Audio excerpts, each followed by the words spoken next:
Now look, today's story comes out of Philadelphia, a city known for its history, and now known for one of the most disturbing missing person cases in recent memory. 23-year-old Kada Scott vanished after leaving work at an assisted living facility on October 4th. And since that night, she hasn't been seen or heard from. No phone calls, no social media activity, no trace of her car even being moved. And now the homicide unit has stepped in. Look, y'all sit back and relax and stay into the end of this episode because we about to dive into what we know, what doesn't add up, and why police believe Kada didn't leave on her own.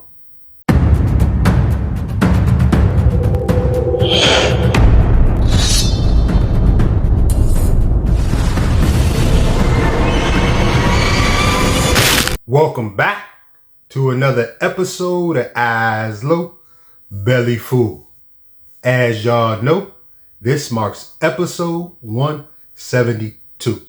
So, according to police reports, Kada finished her shift and was supposed to head home that evening, but she never made it. Her car was found still parked at the facility, and inside, nothing looked out of place. No signs of struggle and no personal belongings left behind.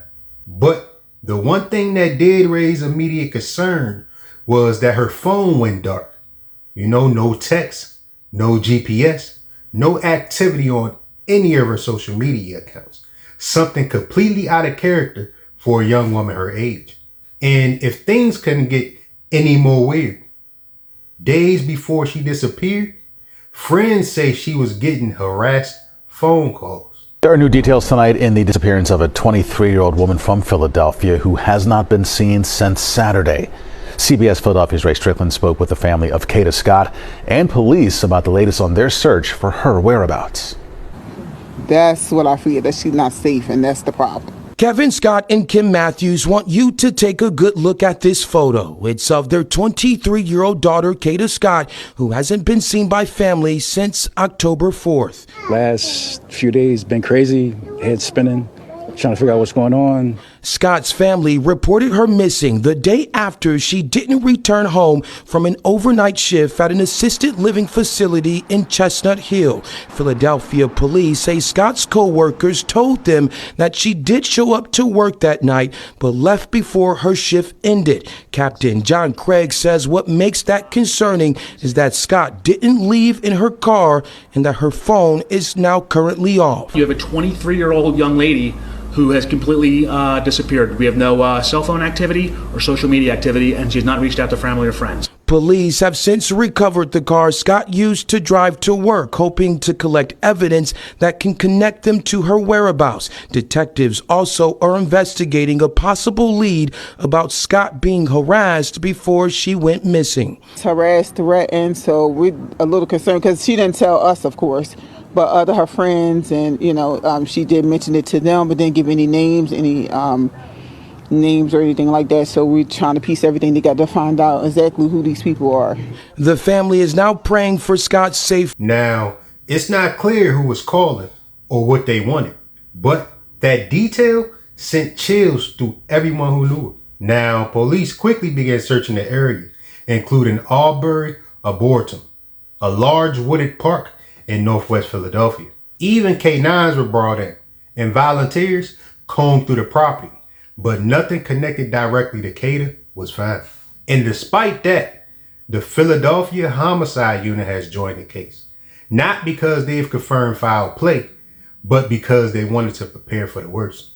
The last time we heard from police on this case was when the massive search took place last Friday at the Albury Arboretum in Germantown. We're talking about 300 police cadets searching for hours and hours all day from about 8 o'clock in the morning to about 4:30 in the afternoon. Police telling us then that nothing significant at all was found related to that case. Police sources also telling us now that a car was spotted going in and out of the Arboretum around the time that Kada would have gone missing. Investigators also now confirming to us homicide detectives are working the case. That doesn't mean anything has changed, just more resources. Last Friday, when police last talked to us, they described this case as a troubling missing persons case. Now, family and friends have launched a GoFundMe to raise awareness and offer a reward for information. They believe someone knows what happened. And honestly, looking at the facts, it's hard not to agree. I mean, when a person goes missing and their car, phone, and their entire digital presence is left behind, it's almost never voluntary. And there are three main theories right now. Number one, abduction. Someone she knew or someone who'd been watching her may have followed her that night. Number two, a stalker connected to those calls. Now, if those harassing phone calls were real, tracing them could reveal everything. And number three, a random act of violence. Less likely, but not impossible in a city that's seen its share of disappearances. Now, without new evidence, police can't confirm any of them. But all signs point to something non-voluntary, something planned, and something personal. Now, I want to hear what y'all think about this situation. Do you believe this was the work of a stranger or someone who's been watching her the whole time? Go ahead and let me know in the comments below. And if this video resonated with you, go ahead and hit that like button.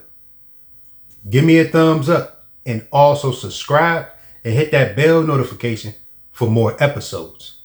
I'm going to catch y'all in the next one. Peace.